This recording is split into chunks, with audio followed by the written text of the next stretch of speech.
All right, well, welcome to today's Monday morning mortgage update. My name is Sean Woolen with the Woolen Mortgage Team, and we're going to get right into what's happening in rates because there's a lot happening. There is a lot happening, and it's all exciting. So I wanted to go over that, go over kind of what to expect as we move forward, and then also I want to go into VA loans because I do quite a few of these.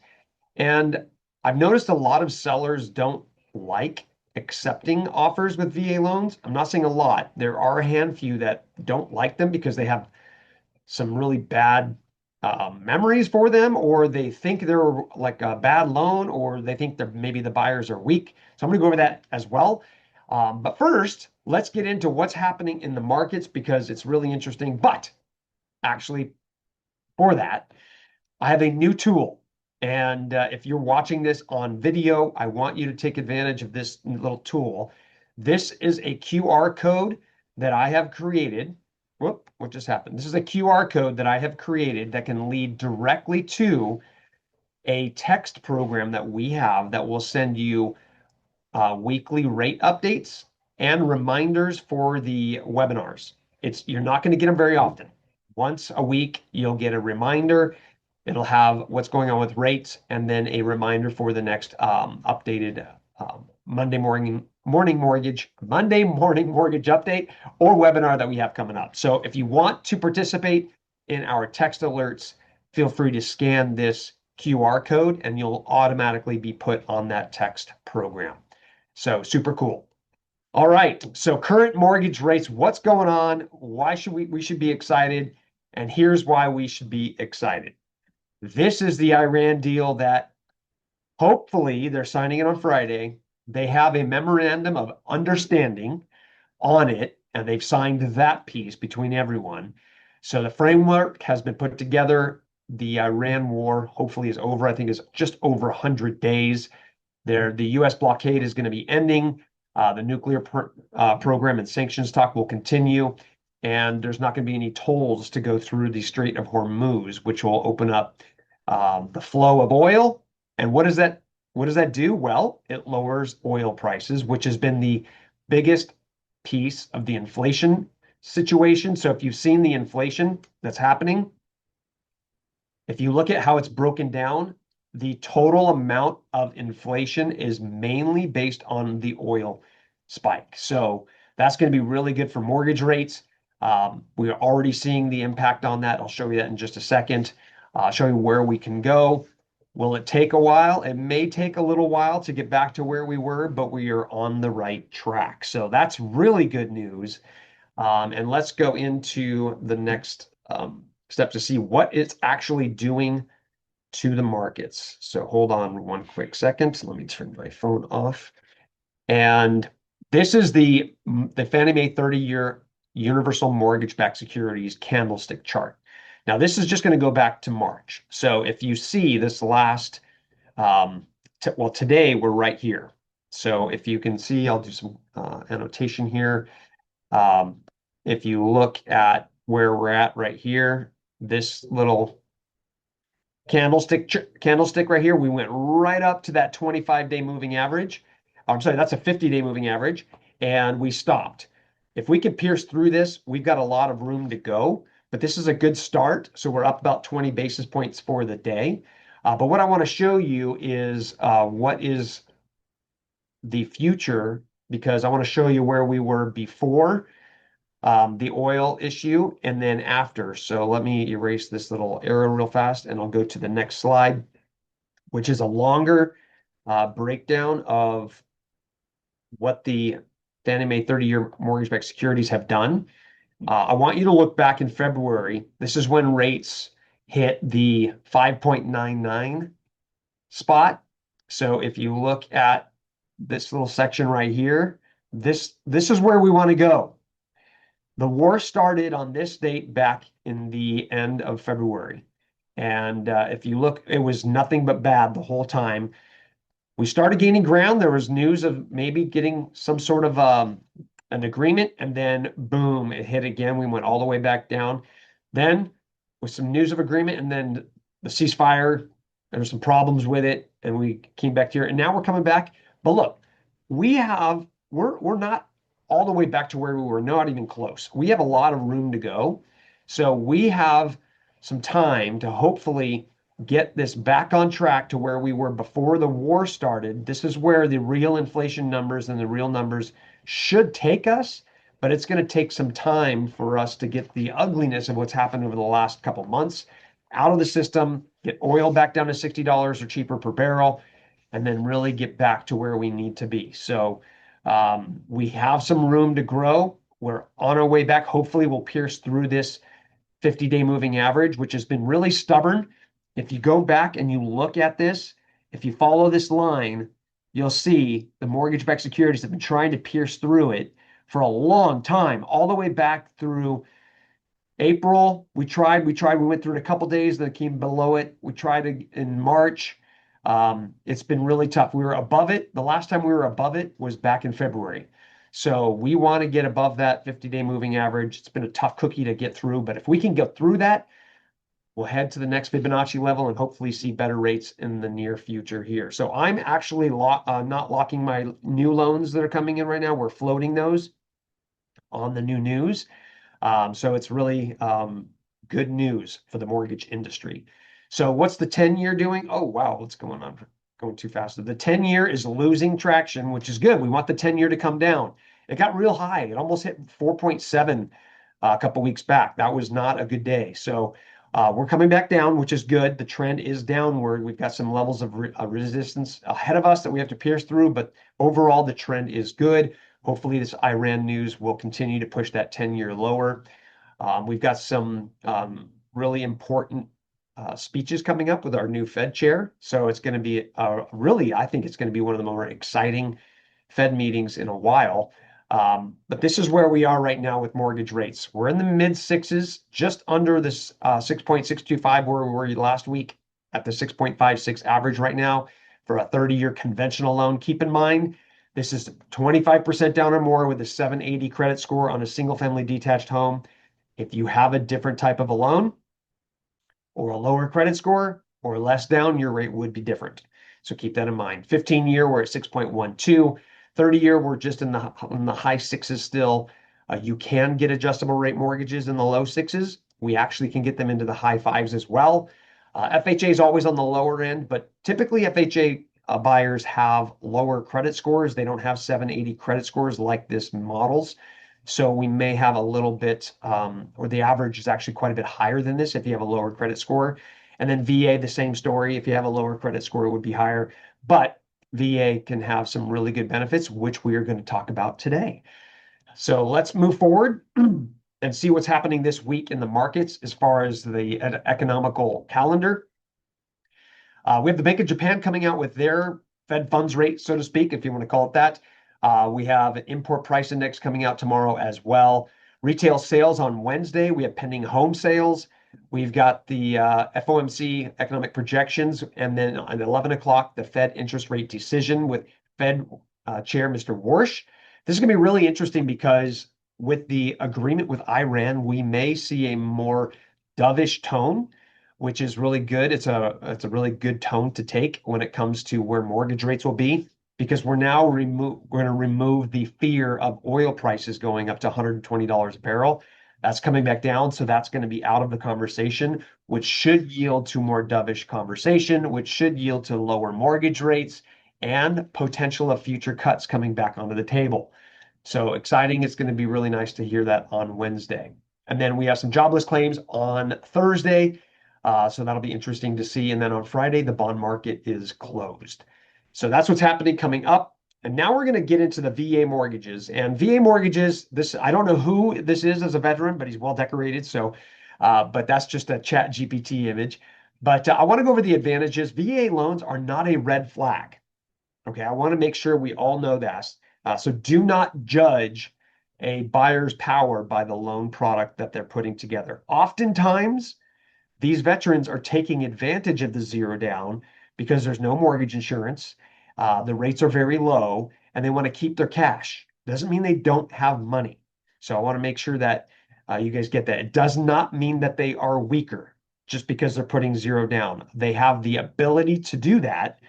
and it's a cheap. I think if everyone had the ability to do zero down with no mortgage insurance, a lot of people would. But veterans have that ability. It's a great loan product. And here's some myths. VA loans take forever. They don't.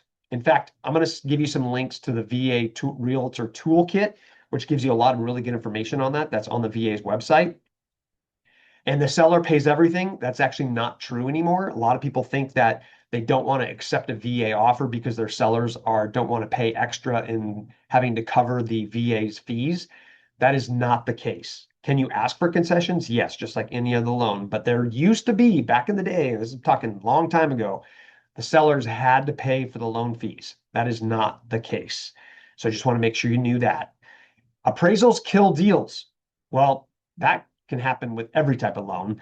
But the great thing, and we'll go over this with the VA loans, they have some tools in process and they have some unique characteristics of the VA review process that I want to go over. That's actually helpful. And again, no down payment does not mean they don't have any strength. A lot of times they have a ton of cash. They just want to leverage and keep that money in their bank because it doesn't really give them much of a benefit. Remember, every $10,000 that you put towards down payment only saves you about $60. So it's not a ton of benefit. And if you can do a loan with zero down with no mortgage insurance, having that cash outside is often better. So don't look at that as a weak borrower. Here's some benefits: zero down, zero monthly mortgage insurance, and a lifetime benefit. Keep in mind, as a VA homeowner, a VA loan product on a home offers you the ability to have this as a assumable mortgage as well. So not really a benefit right now because rates are a little bit higher, but when people had rates in the twos and threes, selling that now, it's a nice little perk to have that as assumable. Now, the VA loan is not actually funded by the VA. It's a guarantee by the VA, but it's still done by us, the lender. We're still the one that funds it. And only eligible buyers are veterans and their surviving spouses. There's a lot of really cool perks with VA loans. You can do a VA loan multiple times. You can have two VA loans at once. You can refinance an investment property as a VA loan as well using a VA IRRRL. There's a lot of benefits to having a VA loan. I have a customer right now that already has a VA loan. They're moving. They're doing a second VA loan and they still have eligibility. You can do zero down up to a combined liens of about 832,750. So if you have a loan that's originated at 300,000, you've got 500,000 plus in VA eligibility available with zero down. And get this, I want you to write this down.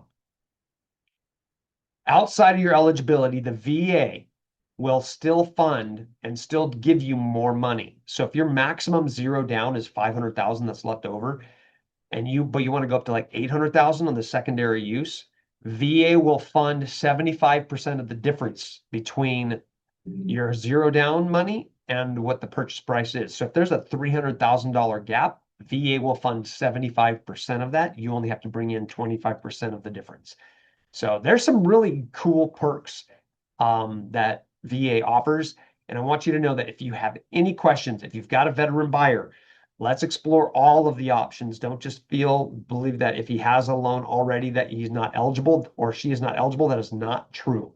A lot of really, really cool perks associated with the VA loan.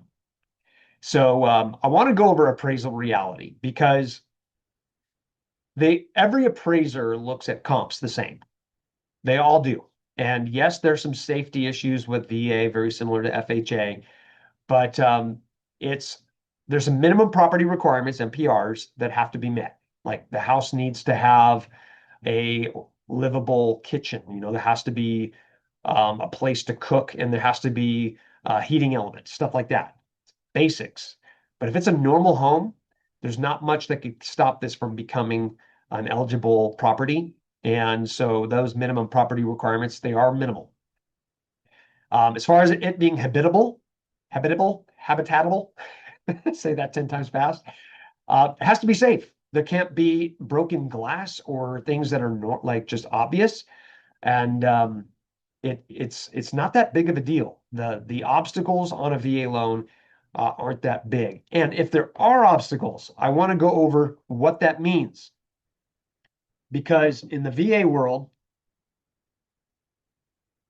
sorry, the VA appraisers and the VA loan is the only loan option that allows the appraiser to go back to the listing agent and the buyer's agent and the lender and say, listen, I'm putting this report together. It's going to come in low.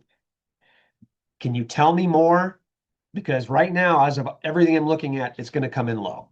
And I don't want to do that. I want this veteran to get this house. Help me get this to value.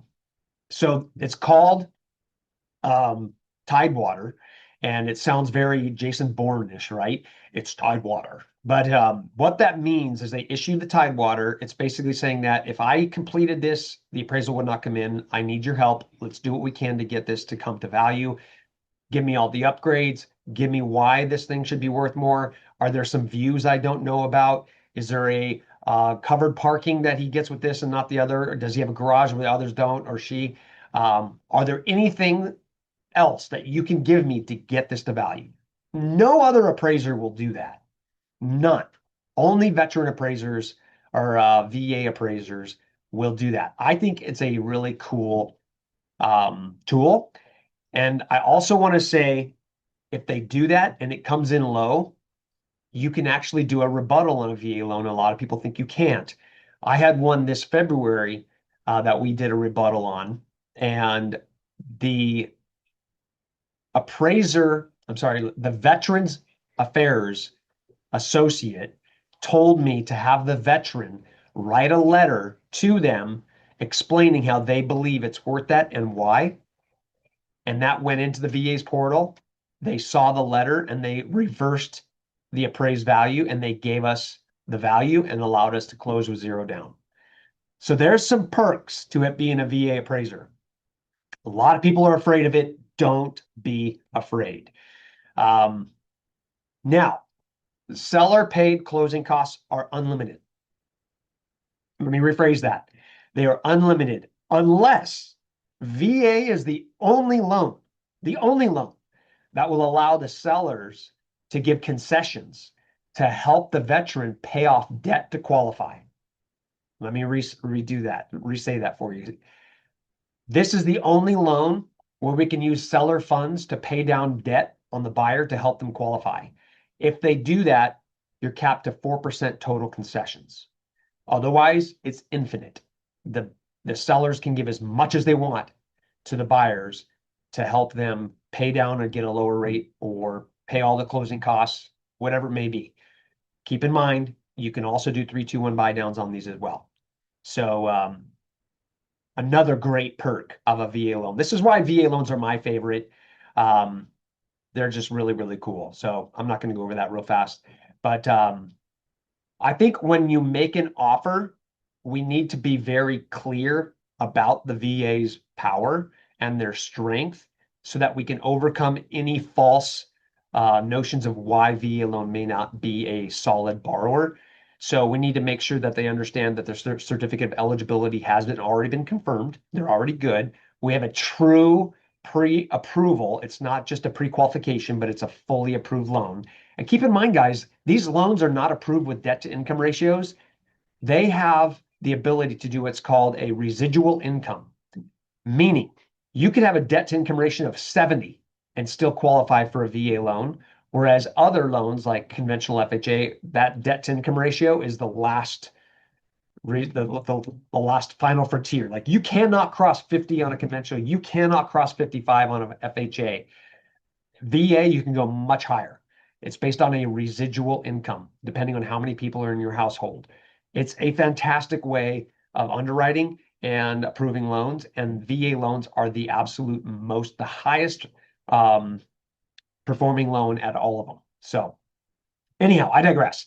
So I want to call the listing agent as well, explain to them that they're doing zero down, but they actually have money. So there's no fear if it doesn't come in, the appraisal comes in and we want to maybe do something different. There's cash available. A lot of times that is the case. Have an appraisal plan ready, knowing that the appraiser will work with you to get the value, get everything up front, do a property pre-screen, make sure all of the little safety issues are taken care of. We do have a VA clause and addendum that are needed to be signed. Make sure those are done early. and understand the cash to close, and that make sure the sellers understand that the borrower has enough cash to do that. I think making sure the sellers understand the strength of the borrower to overcome any stigma with the VA loan is going to be important. So as we move forward, utilize me as well in this process, and let's make a clean offer for these veterans. Um, Listing agent talk. Our buyer is using an earned VA home loan benefit. This is good verbiage. And the file has been reviewed by a VA experienced lender. Eligibility is confirmed. Income, assets, and credit have been reviewed, and we have a clear appraisal plan. Again, the appraisal is a biggest fear for a lot of selling agents. The VA appraisal is focused on value and basic safety standards, not perfection. We are ready to communicate quickly and close professionally. So I think that's a really good verbiage when making an offer with a VA purchase. So get a screenshot of that or come back to this later. And if you need that emailed to you, I can happy to do that for you. So a structured VA offer can be very, very strong. So don't shy away from that. These are some sources. I'm going to copy and paste these to you. If you want to take a screenshot of these, you can Google these. Just Google VA resources for real estate agents. There is an entire website that VA has to help understand the benefits and some of the tools that you can use to help your veterans with the real estate process. There's a lot of really good tools for you to hand out to your veterans through here. So don't miss out on the opportunity to get these resources online. They're all on the VA website, but some really, really great resources for you. But other than that, I'm here to help anytime I can, guys. Thank you so much for being here this morning on the Monday Morning Mortgage Update. And if you have any questions or need anything as we move forward, I'm always here for you. You guys have a wonderful day. I'll stay on and answer any questions that you may have regarding VA loans or the markets for that matter. And we will go from there. So, any questions? I think one of my challenges I have for both VA and FHA is the issue with any peeling paint. And it's Correct. hard to know sometimes exactly to what degree they're going to be picky about that. Sometimes you So have some, here's the yeah, go VA ahead. doesn't really matter. It's what the appraiser points out.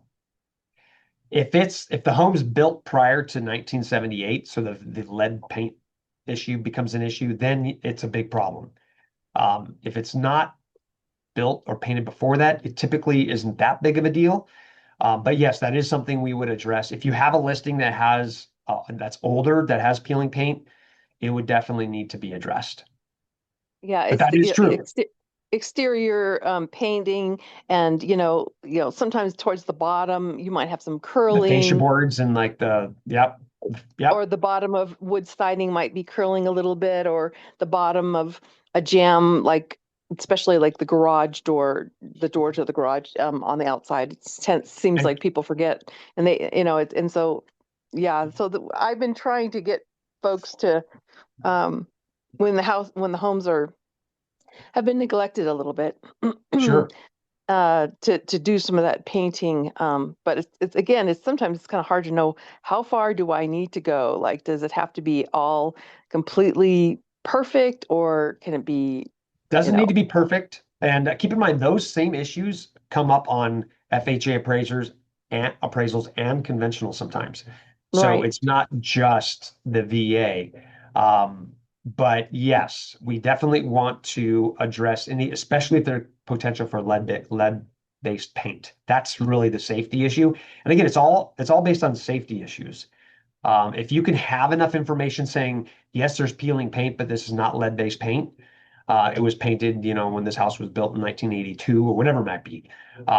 More information we can get to the appraiser. They're the ones that check that on the box. They're the ones that cause the problems when they're marking those. So just make sure we have good information for them. But yeah, a lot of times it takes the seller going out and paying a handyman a couple $100 to scrape and paint. And But more like a few thousand. It's well, paint is it depends on the expensive. job, right? It depends on the Yeah. job. Yeah. Like I've had some beads, like fascia boards, are peeling paint on a home built in the 60s. So we got out there and had some, $25 an hour, gave them a gallon of paint and said, go for it. But some are a lot more extensive, like you mentioned. Yes, I agree with you. It can be expensive. So just to go back, and not to labor the point. But if the home was built, in the 80s, but you have some peeling paint, or you have some the bottom of some jams, or expanding, I don't know, you can see the lines through them. It, are you saying that an appraiser may say that's okay because Yeah, it's not lead? potentially it depends on the extent of it. If it's going to be so much where it's going to cause damage to the home, it'll always be pointed out. Like Okay. where if it's curling up and there's water that's going to get in the house or there's rot or whatever it may be, keep in mind the appraiser's job is to make sure that we are doing a loan and the collateral that we have is actually in good standings. It's not going to just deteriorate and fall apart on us. So that is a Hmm. part of it as well. Um, but yes, sometimes if you have peeling paint, we can get away with it and the appraiser doesn't say anything if it's built in the 80s or newer. Okay. Not And always. also, Sometimes they point it out and it becomes a hassle. right, right. I'm trying to set up my two different sellers for success, and so we're working on getting that stuff done. What about a roof that's towards the end of its life, though? There's no leaks or anything. Is that a red flag? Anytime an appraiser puts that on any type of conventional FHA or VA, it becomes a problem. So we need an Oh, appraiser to go out there and actually do an inspection. Anytime an appraiser puts anything in appraisal, it causes us to need further inspections, which is annoying. But yes, they could put that if it's showing that it's really, really, really old and they put that in the report, we may need to get an inspection to do that. okay. Thank you. Yeah, you're very welcome. And I think Michelle had a question. I think she had to pop off, but I'll have to get back to her later on that. But yes, if you guys have any questions like this, if you have listings, send me the photos. But again, it's gonna come down to the appraiser. That's why giving the appraiser good information is very helpful. Thank you. Yeah, you're very welcome.